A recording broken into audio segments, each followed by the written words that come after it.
Incroyable. Voici le top 11 des erreurs de Samuel Eto'o Afeukafou, le journaliste camerounais Jean-Claude Mbetsouda, au regard de l'actualité du moment au Cameroun concernant Samuel Eto'o et l'Afeukafou, a décidé de faire un tour d'horizon pour répertorier toutes les erreurs qu'a commises le président de l'Afeukafou. Après le dit tour d'horizon, le journaliste a dressé un top 11 inédit des frasques de Samuel Eto'o, que Cameroun Web vous propose dans son intégralité.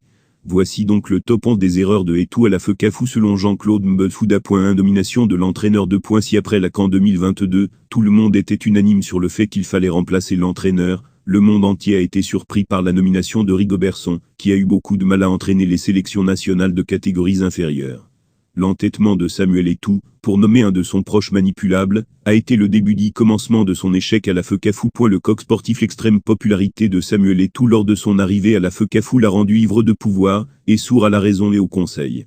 Pourquoi ne pouvait-il pas laisser le coq sportif aller jusqu'à la fin de son contrat, et ne pas le renouveler? Simplement. Le faux sponsor Onale Sport fermé les guillemets jusqu'à ce que Samuel Eto'o présentera les retombées du contrat avec Onale Sport. Pour les observateurs, il ne s'agira que d'un contrat fictif, qui n'aurait rien apporté à l'Afeukafou. Il avait parlé de contrat du siècle. On a envie de lui demander, c'est où alors? L'humiliation des institutions. Depuis son arrivée, Samuel Eto'o a écarté la tutelle. Le ministre des Sports ayant décidé de ne pas aller à l'affrontement, pour éviter que le gouvernement et l'État ne soient éclaboussés par la déraison du nouveau dirigeant, et de ses fans, a laissé faire.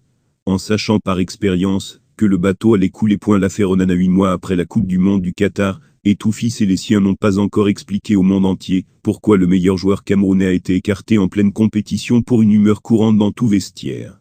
Onana aurait pu terminer la Coupe du Monde avant d'être traduit devant le conseil de discipline. Surtout que les informations qui circulent font état de ce que, contrairement à l'indiscipline brandie, il s'agit d'une affaire extra-sportive liée à une influenceuse virée par le président qui a préféré le joueur. La marginalisation des anglophones fermé les guillemets depuis son Le trucage des matchs. Les coups téléphoniques ont confirmé que, à l'Afeukafou version Eto'o, c'est le règne des fratés, bro. Inutile d'avoir un club, si on n'est pas de son cercle.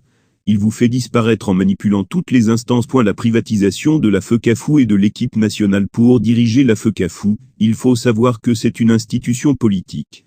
Le football est un instrument politique au Cameroun qui a toujours servi à consolider l'unité nationale. Depuis son arrivée, le football a divisé les Camerounais comme jamais auparavant. Et l'équipe nationale fonctionne comme le club privé et personnel du président des années 80.